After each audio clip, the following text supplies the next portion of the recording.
강준구 목사님께서 나오셔서 추수의 감사와 기쁨이라는 제목으로 함께 은혜 나누겠습니다.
하나님 아버지, 그물에 걸린 참새처럼 옴짝달싹할 수도 없었고 홍해에 갇힌 이스라엘 백성들처럼 앞이 보이지 않고 어디에도 희망이 없었지만은 하나님이 친히 우리의 날개가 되셔서 업어서 우리를 인도하시고 여기까지 도우신 것을 감사하고 찬양을 올립니다. 이 시간도 저희들 주님의 말씀에 의지해서 기도하기를 원합니다. 주여, 이 시간도 우리의 길을 열어주시고 우리의 마음의 문을 활짝 열어주셔서 주의 말씀이 들리게 하시고 그 말씀이 믿음이 되고 능력이 되게 하옵소서. 예수님의 이름으로 기도했습니다. 아멘. 이 가을이 풍요로운 추수의 계절이죠. 또 감사의 계절입니다. 근데 우리 현대 산업 사회에서 이 추수라는 개념이 잘 이해가 되질 않습니다. 그렇죠? 과거 농경 사회에서는 추수의 기쁨이 있고 감격이 있고 했는데 지금 그런 게 없어요. 희미해졌습니다. 그렇다면 우리가 11월 감사의 계절을 맞아서 우리는 어떠한 감사와 기쁨을 누려야 될까요? 어떤 분이 교회에 다니고 있는 분들을 대상해서 이제 설문조사를 했는데 전체의 70% 정도가 누구의 전도를 받았기 때문이다. 전도를 받아서 교회에 나오게 됐다는 거죠. 여러분은 누구에게 전도를 받았는지 모르겠습니다. 저의 경우에는 우리 친구, 어릴 때 초등학교 4학년 때 그 친구, 황재학이라는 그 친구 덕분에 예수를 믿게 되었고 여기까지 오게 됐습니다. 예수 믿으면 구원은 온다. 전도란 뭐냐? 바로 이걸 전하는 겁니다. 예수 믿으면 구원이 있다는 거죠. 또 그래서 우리 주님이 우리에게 주신 지상 최대의 명령이 뭡니까? 땅끝까지 복음을 전하는 거죠. 사실 우리 주님도 이것 때문에 이 땅에 오신 겁니다. 전도를 위해서 이 땅에 오셨고 전도를 위해서 십자가를 지셨고 그분이 수많은 기적을 행하고 병자를 고친 것도 뭡니까? 사실은 전도를 위해서죠. 주님이 우리에게 사람 낚는 업으로 부르셨습니다. 이 감사의 계절에 감사할 조건이 뭡니까? 우리를 사람 낚는 업으로 부르셨다. 이렇게 이게 주님 말씀에 의지해서 보면요, 세상에 대단한 사람들, 잘난 사람들이 사실은 뭡니까? 저들은 물고기에 불과하고 우리는 그를 낚는 어부다. 그렇죠? 이 급이 전혀 다른 겁니다. 그렇죠? 자, 하찮은 우리를 저 엄청난 사람들을 낚을 수 있는 업으로 부르셨다. 그렇죠? 어마어마한 복이고 또 감사할 조건이죠. 여러분 낚시터에 가면은 고기를 많이 잡는 사람이 있고 한 마리도 못 잡는 사람들이 있어요. 이렇게 해도 안 되고 저렇게 해도 안 되고 낚시터를 옮겨봐도 안 되고 제가 많이 경험해 본 거거든요. 지금은 못하지만은 잘 잡는 사람들은 신이 납니다. 그런데 고기를 한 마리도 못 잡으면은 이게 기분이 엄청 안 좋아요. 나중에 뭡니까? 많이 잡은 사람은 고기를 나누어 주고 또 못 잡은 사람은 그 사람에게 얻는 그런 병이 신세가 되는 거죠. 우리는 어느 경우인가? 그렇죠? 또 주님의 말씀입니까? 세상이 지금 희어져 추수할 때가 됐다 그래요. 그런데 우리는 이 시대에, 이 마지막 시대에 추수할 일꾼으로 부름을 받았다, 보냄을 받았다 이겁니다. 자, 많은 사람들이 농사를 해가지고 추수를 엄청 해서 창고에 그득하면은 기분이 좋습니다. 그런데 추수할 것이 없는 사람 뭐예요? 그 사람의 노예가 되고 그 사람에게 빌부터 사는 그런 병이가 될 수밖에 없는 거죠. 자, 문제는 우리가 이 추수의 계절, 이 감사의 계절에 우리는 얼마나 추수를 했는가, 그렇죠? 얼마나 사람들에게 복음을 전했고 고기를 낚았는가, 이걸 한번 생각해 봅니다.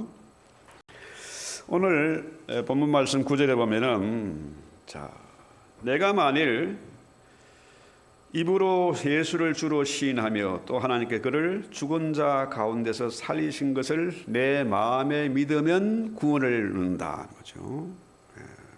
믿음은 뭡니까? 들음에서 나며 들음은 하나님의 말씀으로 말미암습니다. 자, 말씀이 들려야 믿음이 생기는 것이고 믿음이 생겨야 구원이 있는데 문제는 뭡니까? 믿음이 생기지 않는 것 원인이 뭡니까? 전하지 않았기 때문에 우리가 전도하지 않아서 저들이 믿지를 못한다는 거죠. 또 11절에 보면은 성경에 이르되 누구든지 그를 믿는 자는 부끄러움을 당치 아니하리라. 이 부끄러움이 뭡니까? 여기서 말하는 부끄러움은 지독한 부끄러움인데 그 부끄러움은 뭡니까? 바로 지옥의 형벌이지요. 자, 이 지옥이라는 게 뭡니까? 부자와 나사로 얘기 나오잖아요. 자, 부자가 지옥에 갔더니, 그죠? 자기 집에 거렁뱅이, 집 앞에 개나 먹는 그 음식을 먹던 거렁뱅이 나사로는 천국의 아브라함의 품에 안겨 있고 자기는 지옥의 형벌에 있는 거예요. 문제는 뭡니까? 이 부끄러움은 뭐예요? 예를 들어서 엄청 대단한 목사님이, 그죠? 어마어마한 메가처치를 운영하는 그 목사님이 지옥에 있다. 그런데 그게 천국에서 보이고 지옥에서 보이는 겁니다. 저 사람이 누군지를 알아. 한 번도 내가 아브라함 본 적도 없고 모세를 본 적이 없어. 그런데 거기서는 다 알아본다는 거예요. 자, 지옥에 있는 이 형벌은, 가장 큰 형벌은 뭘까요? 부끄러움 아니겠습니까? 아버지는 지옥에 있고 아들이 천국에 있다. 얼마나 부끄럽겠습니까? 그죠? 이 최고의 부끄러움이에요. 그래서 12절에 보면은 유대인이나 헬라인이나 차별이 없다. 한 무리신 주께서 모든 사람의 주가 돼서 그를 부르는 모든 사람에게 부여하시다. 그죠? 자, 주님의 말씀입니까? 유대인이나 헬라인이나 아무런 차별이 없다는 겁니다. 그죠? 주님 앞에는 똑같은 생명이고 똑같은 영혼입니다. 그런데 세상은 뭐예요? 인종차별이 있습니다. 그죠? 미국의 심각한 문제가 뭐예요? 인종차별입니다. 뭡니까? 블랙 라이브스 매터, BLM 하는 그 단체요. 지금 미주 전역에서 폭동을 일으키고 있잖아요. 왜? 차별하지 말라는 거예요. 차별하지 말라. 그렇죠? 자, 이게 경찰력으로 어떻게 해볼 수 있는 그런 문제가 아니라는 거예요. 주님의 눈으로 우리가 볼 때 저들 똑같은 사람이다. 똑같은 사람이야. 고귀한 생명이다. 그래서 시카고나 필라델피아나 이런 어디에 서부에 그런 도시들이 지금 완전히 폐허가 돼간다는 거예요. 폐허가. 유령 도시가 돼간다는 거예요. 지난번에 아프리카 갔을 때요. 그게 PK 아이들, PK는 뭡니까? 파스트의 키즈들이죠. 목사의 자녀들이 세상에 사고치고 말씀 부리고 하니까 목사의 자녀를 비하하는 말로 부는 게 PK인데 이 아이들이 우리는 이렇게 살아서는 안 되겠다. 그래서 선교단체를 만들고 그 아이들이 복음을 전하러 아프리카에 왔는데요. 얼마나 아이들이 이쁜지 몰라. 근데 그 중에 하나가요. 그게 이제 대표적인 한 32살 정도 된 그런 청년인데요. 이 아가씨가 하는 말이 그래요. 자기는 남자를 만나면 정말 잘해줄 자신이 있대요. 실용음악을 해가지고 그야말로 세상에 폼 잡고 살 수 있는 사람인데 흑인이라도 자기는 괜찮다. 실제로 주님의 눈으로 성경의 말씀에 비추어서 볼 때 그 아이들이 얼마나 이쁜지 몰라요. 그 아이들 때가 꼬실꼬실하고 수도가 없으니까 샤워도 못하고 물 한 바가지 가지고 샤워를 하는 아이들. 물이 감고 온몸을 샤워해야 되는 게 뭡니까? 그게 닦는 거예요. 물수건으로. 그런데 그 가난한 동네 아이들이 냄새가 얼마나 나겠습니까? 그런데 그 아이들을 안고 귀여워하고 놀아주고 또 음식을 나눠주고 하는 모습을 보니까 천사들 같아요. 그런데요, 실제로 우리 주님은 차별이 없으시다.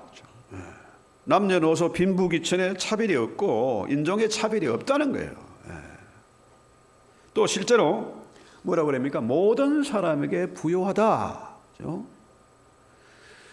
자, 우리 주님은 우리를 부요케 하시려고 오신 분입니다. 그가 십자가를 지신 것도 우리로 그렁뱅이처럼 한심하게 살지 말고 부요하게 살라는 거예요. 이 부요케 된 비결이 뭡니까? 십자가의 구원입니다. 그렇죠? 십자가와 부활이죠. 예수가 내 안에 계시면은 뭐예요? 우리는 부유한 자가 되는 겁니다. 천하보다 귀한 생명을 얻었고 주님의 자녀가 됐고 우리가 보냄을 받은 자가 됐다. 천에 하나 만에 하나 고르고 뽑아서 우리를 추수꾼으로 삼았다. 나 같은 사람을 사람 낚는 업으로 만드시고 추수의 일꾼으로 부르셨다. 이게 얼마나 부유한 겁니까? 그렇죠? 어디 가서도 기죽을 필요가 없고 어디 가서도 자유할 수 있는 부유한 자로 삼으셨고, 사실 뭡니까? 예수가 들어간 나라, 이 복음이 들어간 나라는 질서가 세워지고 민주화가 됐고 인권이 개선되고 부유한 나라가 됐지 않습니까? 그렇죠? 그래서 13절 말씀입니까? 누구든지 주의 이름을 부르는 자는 구원을 얻으리라. 여기에 차별이 없다는 얘기죠. 지금 전 세계 전쟁이 벌어지고 있습니다. 아프리카에도 유럽에도 우크라이나에도 이스라엘에도 지금 전쟁이잖아요. 전쟁. 이 전쟁이 사실은 뭡니까? 차별이잖아요. 차별. 종교 전쟁입니다. 영적인 전쟁이에요. 자, 가뜩이나 우크라이나 전쟁 때문에 힘든데 또 전쟁이 터졌어요. 크고 작은 전쟁들이 수없이 벌어지는데 사실은 뭡니까? 이게 어마어마한 전쟁, 영적인 전쟁이 벌어지고 있다는 거예요. 뿐만 아니라 지금 세계에서 동시다발적으로 엄청난 지진이 일어나고 있습니다. 그렇죠? 일본에도 하와이에도 멕시코에도 지금 화산이 폭발하고 있어요. 자, 이런 중에서 우리는 어떻게 됩니까? 가장 확실한 결론은 뭐예요? 해답은 복음을 전파하는 것입니다. 그죠? 복음 전파하는 거예요. 자, 여기서 복음을 전파한다는 의미가 뭐겠습니까? 그죠? 복음 전파한다는 것은요, 주의 복음, 이 엄청난 복음은 바로 그 바벨론 포로에서 해방된다는 그런 의미죠. 바벨론 포로. 그래서 15절에 보면은 보내심을 받지 아니했으면 어찌 전파리요 기록된 바 아름답도다 좋은 소식을 전한 자들의 발이여함과 같으리라. 이 말씀이 사실은 이사야 52장 7절 말씀입니다. 좋은 소식을 전하며 평화를 공표하며 좋은 소식을 가져오며 구원을 공표하며 시온을 향하여 이르기를 내 하나님이 통치하신다는 자의 산을 넘는 발이 그 어찌 그리 아름다운가. 복음 전한 자의 발이 아름답다. How beautiful. 최고의 찬사입니다. 그런데 여기서 말하는 좋은 소식, 이 굿뉴스는 뭐냐 하면은 이제 바벨론 포로 70년이 지나서 이제 해방이 된다는 겁니다. 그 엄청난 소식을 전파하는 발이 아름답다. 너무나 아름답다는 거죠. 이전에 그 일제 시대 때 그 이승만 그 당시 이제 대통령이죠. 그분이 미국에서 라디오로 방송을 했습니다. 이제 일본은 곧 패망할 것입니다. 동포들이여 하면서 하는 그 육성이 지금도 들리고 있어요. 그런데요, 일제의 그 통치하에서 엄청난 고통을 당하고 압박을 당했는데 그 당시 라디오가 몇 개 있었겠습니까? 그죠? 그런데 몰래 그 방송을 듣던 사람들에게 이승만의 메시지는 한 줄기 희망이고 빛이잖아요. 그죠? 그 방송이, 그 굿뉴스가 있었기 때문에 사람들이 독립운동을 할 수가 있었고 포기하지 않고 해방을 맞이하게 되고 나라를 건국할 수 있게 됐다는 거죠. 그래서 좋은 소식, 이 복음을 전파하는 자의 발걸음이 그렇게 아름답다. 문제는 14절에 보면요. 그들이 믿지 않은 자를 어찌 부르리요? 듣지도 못한 이를 어찌 믿으리요? 전파하는 자가 없이 어찌 들으리요? 그렇죠? 이게 그 바울의 도치 강조법입니다. 무엇을 강조했으냐 하면은 마지막 거꾸로 가면 되는 거죠. 전파하는 자가 없이 어찌 들으리요? 그렇죠? 그래서 이 전파하는 자의 복음 전파하는 자의 발걸음을 강조하기 위해서 이렇게 도치법을 쓴 것입니다. 자, 우리가 전파하지 않으면은 복음을 전하지 않으면은 들을 수가 없다는 거죠. 듣지 못하면은 믿을 수가 없다 이 말이죠. 그래서 성경에 보면은 베드로가 복음을 어디에서 들었습니까? 안드레에게 들었습니다. 내가 예수를 만났다. 그렇죠? 나다니엘은 친구 빌립에게서 이 복음을 들었습니다. 그렇죠? 그렇다면 여러분은 어째서 이 자리에 와 계실까요? 누구의 복음을 들었을까요? 한번 돌아보시기 바랍니다. 어떤 사람은 부모님에게 들었을 수도 있고 어떤 사람은 친구에게 들을 수 있습니다. 저 역시 친구의 전도를 받고 이 자리에 오게 된 거죠. 그래서 지금 우리가 그렇잖아요. 1시간을 이제 서무 타임이 끝나고 1시간을 뒤로 밀려놓으니까 얼마나 여유가 있는지 몰라요. 우리 최 목사님이 1시간 이렇게 엄청난 줄 몰랐다. 오늘 아침에 그 말씀하시더라고요. 자, 우리에게 주어진 시간이 있습니다. 이 시간을 우리가 어떻게 해야 될 것이냐. 이 복음을 전하는 발걸음이 되어야 되겠다. 그렇죠? 그래서 어떤 할머니가 평소에 전도를 열심히 했는데 이제 병원에 입원을 하게 되니까 어떻게 전도를 해야 될지 고민을 했습니다. 그러다가 결론을 얻은 게 대학생 아르바이트생을 구해야 되겠다 해가지고 1년 동안에 그 학생이 와서 이 할머니를 위해서 한 달 동안 성경 읽어주기 일을 시켰어요. 돈을 넉넉히 주고 알바를 시켰더니 그 아이가 어떻게 해요? 성경 읽기 알바를 하다가 예수를 만나게 되는 거죠. 그래서 이 할머니가 1년 동안에 10명을 전도했다. 지금 전도가 안 되는 시기입니다. 교회가 무너져 가고 있습니다. 누구에게 전도를 합니까? 사실 뭡니까? 힘들어요. 현실입니다. 하지만은 우리가 보냄을 받은 자라는 그 정체성, 아이덴티티가 있으면은 어떻게든지 기도하면서 집중하면서 해답을 얻을 수가 있다는 거죠. 그래서요, 여러분 그 우사인 볼트라고 아시죠? 그 별명이 라이트닝 번개, 라이트닝 볼트다 했는데요. 이 사람이 올림픽 금메달을 8개를 땄고 세계 선수권 대회 금메달을 11개를 땄습니다. 자그마치 100m, 200m, 400m 세계 기록을 다 휩쓸어 버렸습니다. 그렇게 빠른 볼트가 그 사람의 발이 아름다울까요? 아름답지 않습니다. 성경에서 뭐라 그래요? 복음을 전한 자의 발이 아름답다는 거죠.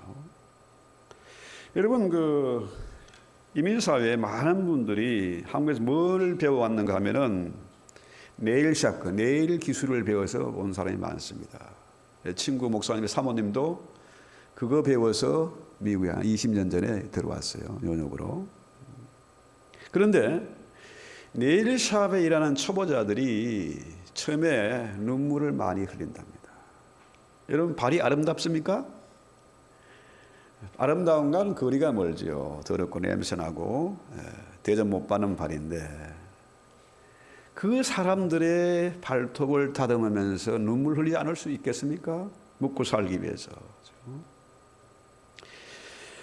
그 유명한 그 강수진 씨라고 엄청난 독일의 엄청난 발레단 일에는 수석 발레린이었고 또 예술 감독을 했던 그 강수진 씨 그 발이 공개가 된 적이 있는데요. 방송에. 발레를 오래 하면 발이 아름다울까요? 완전히 일그러지고 틀어지고 참 흉한 모습이죠. 차라리 여러분의 발이 훨씬 더 아름답죠. 그 발레리나의 발에 비해서. 그러나 아름다운 여인의 발이 아름다운 것이 아니라 복음 전하는 자의 발걸음이 아름답다라는 거죠. 그래서요, 우리는 전도자입니다. 사람 닦는 어부입니다. 주님에게 보냄을 받은 자예요. 보냄을 받지 아니하면 어떻게 전파하겠느냐? 주님도 하나님의 아버지로부터 보냄을 받은 자 아닙니까? 보냄을 받은 자 이름 뭡니까? 복음 전하라는 거죠. 복음 전하는 거. 주님 우리를 보내셨습니다. 우리가 보냄을 받은 자다. 보냄을 받은 자는 당연히 해야 될 일이 뭡니까? 이 복음을 전하는 거라. 그런데 전하지 못하고 있다 이 얘기는 뭡니까? 그 정체성을 알지 못하고 동서남북 천지분간을 못하고 뭡니까? 엉뚱한 일을 하고 있다. 이 얘기예요. 말로는 그럴듯하게 신앙생활 하는 같으지만 사실은 뭡니까? 본질을 잊어버린 거예요. 잊어버리고 기피하는 거죠. 바꾸어 말하면 악한 마귀에게 속아서 못하고 있는 겁니다. 마귀의 방해를 받아서 못하는 거죠. 그래서 우리가 인생을 살면서 가장 가치 있는 일은 뭐냐? 가치 있는 일은 복음 전파하는 겁니다. 전도하는 거예요. 남을 위해서 구제하고 선한 사업을 하고 이것도 중요하지만 그보다 더 중요한 일은 뭡니까? 복음 전하는 겁니다. 왜? 이건 생명을 살리는 일이잖아요. 자, 의사나 간호사분들이 한 생명을 살기 위해서 애쓰고 수고해서 그 생명이 살아날 때에 물론 기쁨이 있겠죠. 또 당사자는 고마워하겠죠. 그러나 그건 뭡니까? 단지 육체의 생명을 살리는 것에 불과해요. 그런데 이 복음 전파는 영혼을 살리는 겁니다. 일보다 더 귀한 일이 없는 거죠. 그래서 세상에 여러 가지 좋은 일도 있고 칭찬 들을 만한 일 하지만은 영혼을 살리니 복음 전파를 통해서 받는 그 칭찬 상급은 엄청난 것이죠. 이건 바로 복음 전파하는 일, 가장 아름다운 일이다. 그래서 우리가 사는 목적, 인생의 목적이 뭐냐? 하나님을 영화롭게 하는 것인데 하나님께 영광이 되게 하는 그 일이 뭡니까? 가장 큰 일은 뭐예요? 복음 전하는 겁니다. 그렇죠? 이게 우리의 본분이라. 사업을 하는 사람 왜 돈을 버느냐? 복음 전파를 위해서. 그렇죠? 공부는 왜 하느냐? 복음 전파를 위해서. 그렇죠? 우리가 얼굴에 화장을 하고 예쁜 옷을 입고 이것도 뭐냐? 전도에 도움되기 위해서. 그렇죠? 모든 것을 여기에 초점을 맞추면은 사람의 품격이 달라지잖아요. 품격이. 돈 때문에 돈의 노예가 돼서 사업을 한다. 이건 저급한 거죠. 그러나 복음 전파를 위해서 내가 돈을 벌어야 되겠다. 사업을 해야 되겠다. 그때 뭡니까? 그때는 차원이 다른 거죠. 그래서 주님이 하나님의 영광을 위해서 이 땅에 오시는데 그 일은 뭐냐? 바로 복음 전파는 일이죠. 주님이 전도하기 위해서 이 땅에 오셨고 전도하기 위해서 사셨고 우리 생명을 살리기 위해서 십자가를 지신 거 아닙니까? 그분이 하늘에 올라서 성령을 보내신 것도 우리를 뭡니까? 전도자로 부르시기 위해서죠. 그래서 다니엘서 12장 3절에 보면은 지혜 있는 자는 궁창의 빛과 같이 빛날 것이요 많은 사람을 옳은 대로 돌아오게 한 자는 별과 같이 영원토록 빛나리라. 너무나 잘 나는 그런 구절이죠. 이렇게 지혜 있는 자는 누굽니까? 하나님을 믿는 자가 지혜 있는 자인데 그 지혜 있는 자는 할 일이 뭐냐? 지혜자는 전도하는 자다. 복음 전하는 자다는 거죠. 그런 자의 인생은 반짝반짝 빛이 난다는 거죠. 여러분, 우리가 그토록 원하던 부귀와 영화를 버린 사람 누굽니까? 모세는 애굽의 영화와 부귀를 버렸어요. 그렇지만 그의 삶은 다니엘 선생님 말씀처럼 반짝반짝 빛났잖아요. 최고로 영광스럽고 멋있는 그런 삶을 살았지 않습니까? 다니엘서의 저자 역시 다니엘 역시 마찬가지 아닙니까? 그 부귀와 영화, 그죠? 총리의 그 부귀와 영화보다 더 귀하게 여긴 것이 바로 뭐냐? 복음을 전하는 것이다. 그죠? 그래서요, 우리가 그 건강의 비결을 얘기할 때도요, 건강을 지키는 것도 많이 걸어야 된다 그러잖아요. 걸어야 된다. 걷기를 멈추면은 인생이 끝나는 거 아닙니까? 그런데 무엇을 위해서 걸어야 되느냐? 복음을 전하는 아름다운 발이 되어야 된다. 아름다운 발. 복음을 전하는 발이 아름답다 하는 거죠. 여러분, 이제 결실의 계절, 감사의 계절에 이 추수할 때 기쁨이 충만하죠. 기쁨이 옵니다. 그렇죠? 또 그 추수한 것을 나눠줄 때 기쁨이 옵니다. 그렇죠? 자, 남에게 돈 몇 푼, 먹을 것 몇 개 주어도 기쁜데, 우리의 마음을 주는 것도 기쁜데, 가장 기쁜 것은 뭐냐? 생명을 주는 거죠. 생명을 주는 거죠. 영혼을 살리는 거죠. 죽은 자를 살리는 것보다 더 기쁜 일이 어디 있겠습니까? 그렇죠? 그래서 주님이 제자들을 짝지어서 보냈지 않습니까? 복음을 전하러 보냈잖아요. 그런데 그들이 돌아와서 승리의 복을 합니다. 기쁨, 너무너무 기뻐서 신나서 주님, 우리가 귀신을 막 쫓아내고 병자를 막 살렸습니다. 보고하잖아요. 왜? 생명을 주었으니까. 그렇죠? 최고로 가치 있는 일이 복음 전하는 것이다. 그렇죠? 전도하는 자에게, 복음 전하는 자에게 이런 기쁨이 있다는 거예요.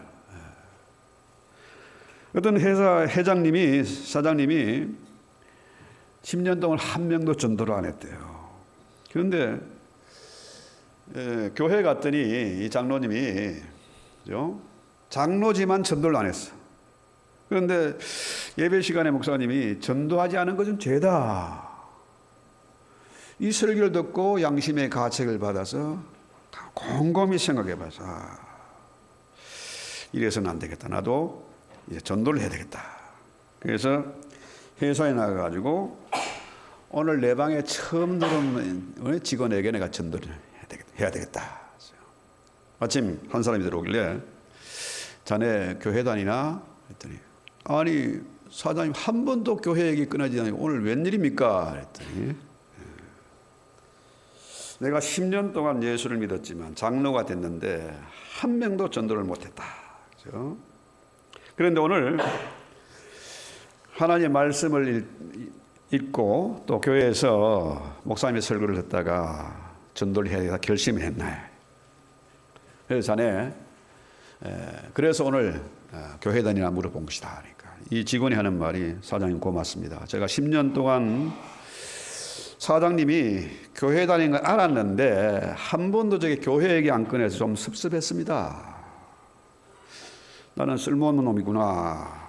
나는 지옥 갈 팔자를 타고 간 놈이구나 생각했는데 사장님 말씀을 들으니까 이제 다음 주에 내가 교회를 가야 되겠습니다. 그래서 이 장로님이 교회 예배당에 먼저 들어오지 않고 밖에서 직원을 데리고 들어올 때 이전과 10년 동안 된 신앙생활 때보다 더 엄청나게 변한 모습으로 당당하고 기쁨이 충만하고 우리 환한 모습으로 직원을 데리고 들어오면서 간증하는 말이 나중에 전도는 내 자신의 행복이다. 이런 얘기였어요. 나를 위해서 내가 전도해야 되겠다. 그래서 여러분 잘 아는 유명한 스펄전 목사님 있지 않습니까? 설교의 황제. 그죠? 최고로 유명한 분인데 이분이 이런 말을 했어요. 나는 나의 유익을 위해서 전도하고 싶다. 훗날 내가 천국에 갔을 때에 내가 전도해서 천국에 온 그 사람을 만날 생각이 너무너무 기쁘다. 목사님 당신 때문에 내가 천국에 왔습니다. 그렇게 만났을 때 얼마나 기쁨이 있겠는가. 그렇죠? 그래서 이런 감격적인 장면을 생각할 때 나는 전도하지 않을 수가 없다. 이런 얘기를 했어요. 그래서요, 우리가 정말 이 추수의 계절, 감사의 계절에 우리가 한번 깊이 생각해 볼 말씀이 바로 오늘 로마서의 말씀입니다. 그래서 주님도 마가복음 6장 11절에 보면은 어느 곳에든지 너희를 영접지 아니하고 너희 말을 듣지도 아니하거든 거기서 나갈 때에 발 아래 문지를 떨어버려 저에게 증거를 삼으라 했어요. 자, 왜 신발에 먼지를 떨어버리라 했을까? 그죠? 주님이 제자를 보낼 때에 꼭 둘씩 짝을 지어서 보냈습니다. 왜? 한 사람은 정인 성립이 안 돼. 그래서 두 사람 이상이 돼야 되는 거죠. 또 세 사람 가면은 뭡니까? 둘은 짝짝꿍하고 한 놈은 왕따시키고 그러니까 꼭 주님이 2명씩 짝을 지어서 보냈습니다. 그래서 복음을 전파하고 그 가정을 위해서 복을 빌어 주었는데 저들이 거부하면은 그 먼지가 마지막 심판 때에 증거물이 된다는 거죠. 두 사람이 정인이 되고 그 먼지가 증거물이 된다. 이렇게 보면요, 보냄을 받은 자의 사명이 얼마나 막중한지 몰라요. 그러면서 뭐예요? 내가 전하는 복음을 저들이 받아들이면 받아들이는 대로 기쁨이 있고, 그죠? 천국에 가서 그를 만날 생각하니 너무나 기쁜 거죠. 감격이 있죠. 반대로 내가 전했는데 제가 받아들이지 않으면 내가 그 빈 복이 누구에게 돌아온다? 나에게 돌아온다. 야, 이건 뭐 이래도 땡큐 저래도 땡큐죠. 이리 하나 저리 하나 믿을 게 하나도 없어. 내가 전파해서 저 사람이 받아들이면 받아들이는 대로 감사하고 안 받아들이면 뭡니까? 그래도 그 빈 복이 나에게 돌아오니까 꽃배기로 따따부리로 계속 들어오니까 이보다 더 신나는 비즈니스가 있겠나, 그죠? 최고의 복받는 비결 바로 뭡니까? 복음 전하는 거라. 복음 전하는 거라. 자, 문제는 왜 이 좋은 것을 왜 못하냐? 왜 안 하고 있냐? 마귀란 놈이 못하게 하는 거예요. 자신 없게 만들고, 니까지 놈이 무슨 목사고, 니가 무슨 장로고, 그래가지고 니가 무슨 복음 전파냐? 차례 안 하고 말지. 마귀에 속아서, 그죠? 마귀의 방해 때문에, 그죠? 그 어떤 의사 선생님이 밤마다 하는 재미가 뭐예요? 오늘 얼마 들어왔나? 돈 세는 재미. 뭐니. 신나죠? 그러다 갑자기, 야, 내가 이러다 죽으면은 돈 세다가 주님 앞에 가서 너 뭐 하다 왔냐? 돈 세다 왔습니다. 이거 도저히 안 될 것 같아. 그래가지고 생각을 고쳐먹었습니다. 고쳐먹고는 환자들을 위해서 치료를 하고 할 때 꼭 기도를 하고 또 수술을 하고 난 다음에 또 기도하고, 그렇죠? 그랬더니 어떻게 해요? 돈 세는 시간은 더 늘어나고 사업이 번창해서 소문이 잘 나가지고, 그렇죠? 돈 세는 재미도 더 늘어나고 또 기쁨도 더 늘어나고 병원은 더 번창하고, 그렇죠? 그렇습니다. 우리가 뭐 성경 말씀대로 우리가 무엇을 하든지, 그죠? 어느 경우에 처하든지 누구를 만나든지 이 우리의 정체성을 좀 분명히 하자. 나는 저들과 다른 사람이다. 저것들은 물고기에 불과하고 IQ가 얼마 되는지 모르겠네. 물고기 IQ? 물고기에 불과하는 어부다. 저것들은 반짝거리다가 사라질 배인 풀과 같은데 추수하면 뭡니까? 한 해 아닙니까? 한 해마다 죽는 거예요. 그런데 나는 추수하는 일꾼이다. 주님에게 보냄을 받은 자다. 이런 정체성이 있으면요, 그러면 우리의 인생이 달라지지 않겠습니까? 격이 달라지지 않을까요? 어떤 형편에 처하든지, 그렇죠? 참 이스라엘 백성들이 홍해에 막닥뜨린 골목 아닙니까? 그야말로 앞으로 갈 수도 없고 뒤로도 갈 수도 없고 좌우는 벽이고 꼼짝 못할 상황입니까? 그 상황에서 하나님은 이스라엘을 애굽에서 업어서 인도하셨다. 가끔 우리 집사람이 힘들 때 뭐 수술을 받고 여러 가지 샥을 만나고 어려울 때 나에게 날개가 있으면 저 멀리 날아갈 텐데, 한국으로 돌아갈 텐데, 나에게 날개가 있다면 그 얘기를 여러 번 했어요. 나에게 날개가 없지만 하나님은 우리를 업어서 인도하시는 능력이 있으시다. 보호하는 능력이 있으시다. 그래서 지난번에 제가 그 아프리카 갔을 때 그 처음 방문해 가지고 예배드리고 거기서 찬양하고 아이들 음식을 나눠주고 했는데 그 예배당이 50평 사이즈입니다. 그 친구는 전부 50평 사이즈로 다 예배당을 지어요. 50평을 짓는 게 건축비가 제일 절감이 되고 가장 효과적이다 해가지고 50평 사이즈인데 그 뒤에 딱 그 하나의 뭡니까 액자 같은데 딱 그려놓은 게 있어요. 그게 뭐냐면은 어느 이름 모를 신혼부부가 신혼여행을 포기하고 보낸 헌금으로 지어진 예배당입니다. 지금도 이름을 모른대요. 누가 보냈는지. 그러나 그 예배당 안에 450명 아이들이 모여서 찬양하고 빵을 나눠가지고 거기서 예배를 드렸습니다. 자, 우리가 물론 돈 세는 재미도 중요하지만은 좋은 일 하는 것도 중요하지만은 진짜 좋은 일, 정말 가치 있는 일, 내 인생을 그래도 조금도 후회가 없는 그 일은 뭘까요? 바로 복음을 전하는 것이다. 우리의 발걸음은 복음을 전하는 발걸음이 되어야 되겠다. 그렇죠? 저 역시 이번에 아프리카하고 한국 방문 한 5주 동안 힘든 여정을 보냈는데요. 어마어마한 길실이 있어요. 놀라운 소식이 들려옵니다. 그런데 문제는 뭡니까? 여기에 또다시 똑같이 뭡니까? 비례해서 압박이 있고 도전이 있고 정말 말로 못할 아픔들이 생기고 문제가 터져요. 왜? 마귀의 방해가 있거든요. 자, 이렇게 할 수도 없고 저렇게 할 수도 없는데 그때마다 하나님은 어떻게 해요?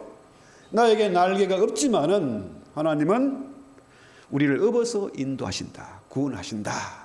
이게 성경이 증명하는 것이고 교회 역사가 증명하는 것이고 저 역시 인생을 돌아볼 때 하나님은 언제나 위기 때에 내가 꼼짝 못할 때 마치 그물에 걸린 참새처럼 꼼짝 못할 그때도 하나님은 업어서 인도하셨다.